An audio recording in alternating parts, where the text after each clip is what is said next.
Hello, this is Jen from Internet Lessons. I'm going to give you a quick overview of the admin screens within your WordPress website. If you click on Update, which is underneath Dashboard, you can find out whether you've got the latest version of WordPress installed, which we have. And if there's an update available, you'll be informed on this page here, and not just the versions of WordPress, but also whether your plugins and your themes are up to date.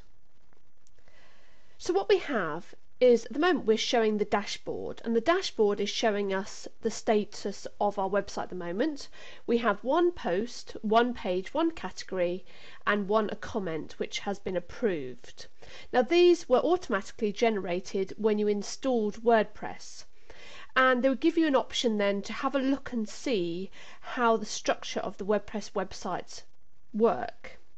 So what I suggest you do is go into each of those and compare them with your website before you make any alterations to it.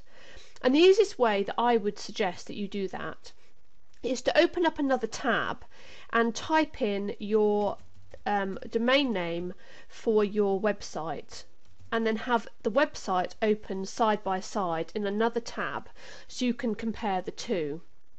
So now you can compare what's on the dashboard or the admin screens to what's actually on your website. So for example, you've got an example of a post here. You have got, and if you click sample page, you have an example of a page which you can have a look at. So there's the sample page. You've also got an example of the categories here. And if I go back to the home page now, I'll just show you at the bottom underneath the first post there is an example of a comment.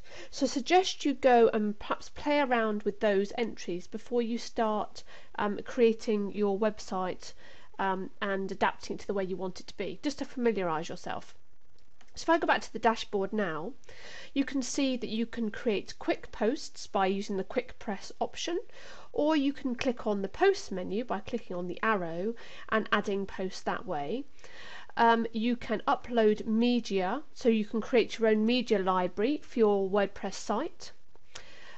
You can create links, which is on the next menu down, and then also you can create pages, as we've just seen an example of a page. And under the comments menu, you can moderate the comments that have been made to your posts if you want to allow that, if you want comments to be allowed. Underneath that we have the appearance. Now this would be, we would have the ability to install themes and also to use widgets and menus and that sort of thing. But we are going to be covering themes on another video, and I'm going to show you how to install those. Likewise with plugins. You can also add additional users to your site, so basically this means you could have another admin person who's basically able to log in and to alter the site, write posts, create pages, that sort of thing. In the Tools menu, you can choose to import or export information from your WordPress site. If we open up the Settings menu and click on General, this basically, as you can see, lets you alter the titles and the taglines for your website, contact email addresses, and basically the format that things are shown in. So here you can change the date, the time, that sort of thing. And then if we have a look at writing, this lets you change the writing settings. We can look at reading. So you get the idea. So you can go through each of these and they will basically help you customize your website. Because I want this to be quite a short video, this is just an overview of the admin pages of WordPress.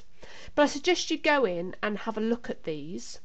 One bit of advice I'd give you with changing the settings on your WordPress website is to keep a note of what you change and see how the changes affect your site, because sometimes you might change lots of different things all in one go and go, oh dear, that's not what I wanted to do, and you have to then go back and work out what it is you've changed. So perhaps change one thing at a time, refresh your website to see how the changes affect your website, and make a note of what you've changed, so then you can go back and undo it if it does what you don't expect it to do.